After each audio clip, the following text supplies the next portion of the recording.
Price law. ദൈവം നമ്മളെ ധാരാളമായി അനുഗ്രഹിക്കട്ടെ. സങ്കീർത്തന പുസ്തകം 62:8. സങ്കീർത്തന പുസ്തകം 62:8. ജനമേ, എല്ലാ കാലത്തും അവനിൽ ആശ്രയിപ്പീൻ. ഹോളി സ്പിരിറ്റ്, നിങ്ങളുടെ ഹൃദയം അവൻ്റെ മുമ്പിൽ പകരുവിൻ. ദൈവം നമുക്ക് സങ്കേതമാകുന്നു. ജനമേ, എല്ലാ കാലത്തും അവനെ ആശ്രയിപ്പീൻ. നല്ലൊരു വചനം. നമ്മൾ മറ്റുള്ളവരെ, നമുക്കൊരു പ്രതികൂലം വരുമ്പോൾ നമ്മുടെ ബന്ധുക്കളെ സാമ്പത്തികമായും പല രീതിയിലും നമ്മൾ ആശ്രയിക്കാറുണ്ട്. ഇല്ല എന്നല്ല, മനുഷ്യരല്ലേ, ആയിപ്പോവും. പക്ഷെ കർത്താവ് ഇങ്ങനെ തന്നെ വചനം നമ്മെ പഠിപ്പിക്കുന്നു. ജനമേ, എല്ലാ കാലത്തും അവനാൽ ആശ്രയിപ്പീൻ. എല്ലാ കാലത്തും എന്ന് വെച്ചാൽ നമുക്കൊരു നിത്യത ഇവിടെ മാറ്റി വെച്ചിട്ടുണ്ട്. ആ കാലത്തും യഹോവയെ തന്നെ നമ്മൾ ആശ്രയിക്കുന്നു. നമ്മൾ നിത്യതയിലെത്തിയ അങ്ങനെയെങ്കിൽ തൊട്ട് താഴെ പറയും, നിങ്ങളുടെ ഹൃദയം അവൻ്റെ മുമ്പിൽ പകരുവേണ്ടി. നമുക്കെന്ത് വിഷമമുണ്ടെങ്കിലും കർത്താവിൻ്റെ മുമ്പിൽ പകരാം.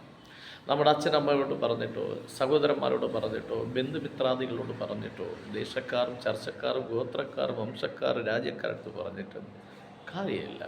അവിടെ പറയുന്നു, നിൻ്റെ ഹൃദയം അവൻ്റെ മുമ്പിൽ പകരുവേണ്ടി. ദൈവം നമുക്ക് സങ്കേതമാകുന്നു. ഹല്ലേലൂയ. നമുക്ക് സങ്കേതമാകുന്ന ഒന്നാണ്. ഇത് നമ്മളെ കൂട്ടത്താണ്. എപ്പോഴും നമ്മളെ പരിപാലിക്കുന്ന ഒരു ദൈവം, നമ്മെ അറിയുന്ന ദൈവം, നമ്മെ വഴി നടത്തുന്ന ദൈവം. നമ്മുടെ ഹൃദയത്തിൽ നിന്ന് എന്തെങ്കിലും വേദന ഉണ്ടെങ്കിൽ ഈ വീഡിയോ കാണുന്നുവെങ്കിൽ സർവശക്തനായ ദൈവം പറയുന്നു, പ്രിയ സഹോദര, പ്രിയ സഹോദരി, പ്രിയ മാതാവേ, പിതാവേ, കുഞ്ഞുമക്കളെ, നിങ്ങളുടെ ഹൃദയത്തിൽ എന്തുണ്ടെങ്കിലും കർത്താവിലോട്ട് കൊടുക്കുക. എന്ത് സങ്കടം ഉണ്ടെങ്കിലും, എന്ത് വേദനയുണ്ടെങ്കിലും ധൈര്യമായിട്ട് കൊടുക്കാൻ നമുക്ക് പ്രാർത്ഥിക്കാം. പരിശുദ്ധനായ ദൈവമേ, പരിശുദ്ധനായ ദൈവമേ, സർവശക്തനായ ദൈവം, ജനമെല്ലാ കാലത്തും കർത്താവിൽ ആശ്രയിക്കാൻ പറയുന്നു. കർത്താവ് പറയുന്നു, സർവശക്തനായ ദൈവമേ, നിൻ്റെ ഹൃദയം എന്നിൽ പകരുവേൻ, ഞാൻ നിൻ്റെ സങ്കേതമാകുന്നു. Yes holy spirit, the nine of Jesus. യേശുവിൻ നാമത്തിൽ എന്നെ കാണുന്ന ഈ പ്രാർത്ഥന കേൾക്കുന്ന എല്ലാവരെയും ദൈവം അനുഗ്രഹിക്കട്ടെ. എല്ലാവരുടെയും ഹൃദയത്തിൽ ഉണ്ടായിരിക്കുന്നതെല്ലാം കംപ്ലീറ്റും, എന്ത് കാര്യമുണ്ടോ, എന്ത് വിഷമമുണ്ടോ, എന്ത് നന്മയുണ്ടോ, എന്ത് തിന്മയിൽ കൂടെയാണ് പോകുന്നത്, എന്താണോ പ്രശ്നം, കർത്താവിനെ സമർപ്പിച്ച് പ്രാർത്ഥിക്കാം. സർവശക്തനായ ദൈവത്തിൻ്റെ കൃപയും സാന്നിധ്യം കാവലും കൂടെ ഇരിക്കുമാറാകണമേ. എല്ലാവരെയും കർത്താവിൻ്റെ കരങ്ങളിൽ തന്ന് പ്രാർത്ഥിക്കുന്നു.